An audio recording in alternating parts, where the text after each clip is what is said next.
Permasalahan yang dihadapi bangsa Indonesia saat ini, khususnya para tenaga pendidik, adalah guru.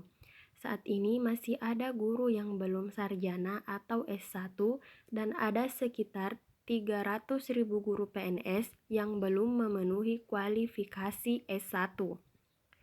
Bahkan dalam besaran presentasenya, dari sekitar 3.010.000 guru PNS dan non-PNS, hampir 50%-nya belum bersertifikat atau tersertifikasi.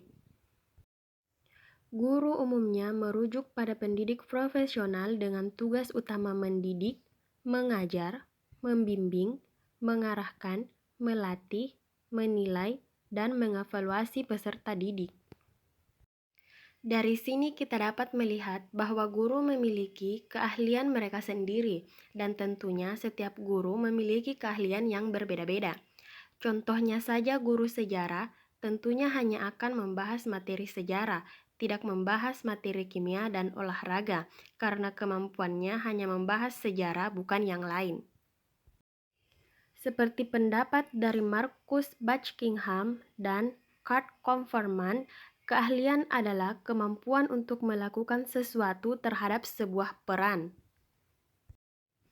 Dan dapat saya simpulkan bahwa keahlian merupakan jaminan kualitas dari seorang guru, karena dari keahliannya itulah guru dapat mengatur dan menguasai proses pembelajaran dalam kelas.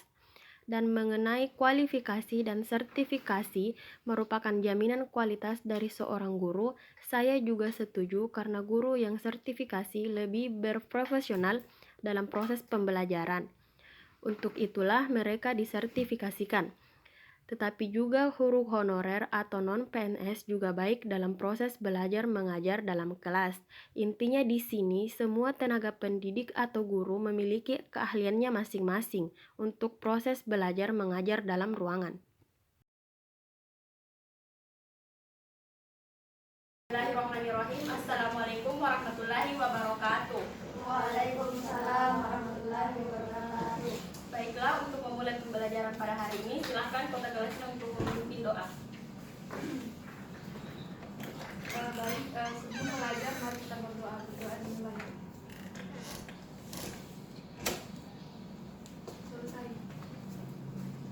Baik, bagaimana kabarnya hari ini anak-anak? Baik, Bu. Bagaimana dengan puasanya, lancar? Alhamdulillah. Baik, dengarkan namanya ya, Ibu ingin mengabsen. Sulfiani Sakit. Samsidar S, Hadir, Bu. Indah Lestari, Hadir. Wahyuni Nur Ahmad, Bu. Rudiani R, Hadir, Bu. Makfira Eka Fatwa, Hadir, Bu. Husnul Khatimah Firman, Hadir, Bu. Mustaina. Hadir, Bu. Baiklah, pada pembelajaran kali ini kita akan membahas tentang sejarah sebagai peristiwa, kisah, ilmu, dan seni. Pada pertemuan kali ini kalian semua diharapkan untuk menganalisis, menjelaskan, dan dapat membedakan apa itu sejarah sebagai peristiwa, kisah, ilmu, dan seni. Di sini Ibu menggunakan metode konstruktivisme, di mana di sini Ibu tidak akan membantu kalian untuk menyelesaikan suatu masalah, tetapi di sini kalian disuruh berpikir secara kritis untuk menyelesaikan masalah yang diberikan oleh Ibu dengan metode diskusi.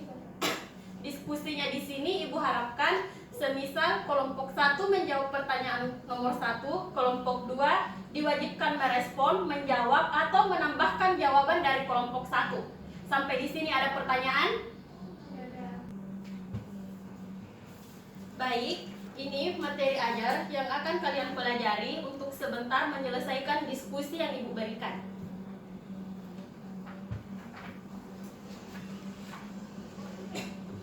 Baiklah, Ibu memberi kalian waktu 10 menit untuk membaca materi ajar tersebut. Ini diskusinya untuk kelompok 1 dan kelompok 2. Silahkan mencari jawabannya. Dan jika sudah mendapat jawabannya, silahkan untuk silahkan. Jadi soalnya Nah, tunggu dari kelompok berapa? dari kelompok 1, Bu.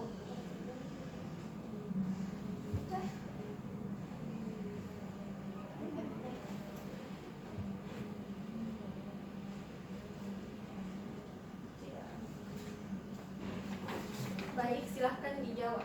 Jadi nomor 1 itu adalah tidak semua peristiwa yang terjadi pada masa lampau dikatakan sebagai peristiwa sejarah. Jelaskan mengapa demikian. Jadi kenapa peristiwa itu semua peristiwa itu di masa lampau tidak semua dikatakan peristiwa sejarah, karena peristiwa sejarah itu harus memiliki ciri-ciri. Yang pertama, peristiwa tersebut unik.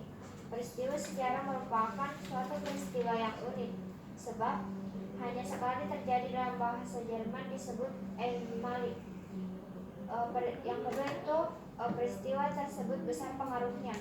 Peristiwa atau kejadian pada masa lampau mempunyai pengaruh yang besar pada masanya atau pada masa-masa selanjutnya. Contohnya, peristiwa pembacaan proklamasi kemerdekaan atau Sumpah Pemuda.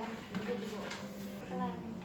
Baiklah, untuk menutup pertemuan hari ini, silahkan satu orang untuk menyimpulkan diskusi kita tadi. Ada yang ingin? Silahkan. Jadi sejarah itu dapat dikatakan sebagai sejarah sebagai peristiwa apabila sejarah itu dapat dikatakan dikategorikan sebagai sejarah sebagai peristiwa, tetapi peristiwa itu harus benar-benar terjadi di masa lalu. Kemudian ada namanya sejarah sebagai kisah. Nah, sejarah sebagai kisah itu mengandung narasi-narasi yang terjadi pada masa lalu. Kemudian sejarah sebagai ilmu, soalnya itu sama ilmu pengetahuan tentang sejarah. Kemudian sejarah sebagai seni, yaitu mengandung imajinasi para sejarawan, misalnya membayangkan keadaan geografis. Baiklah, itulah kesimpulan yang dipaparkan oleh teman Ananda hari ini. Kita menutup pertemuan hari ini dengan silahkan ketua kelas berdoa untuk menutup kelas hari ini. Baik, pembelajaran telah selesai. Mari kita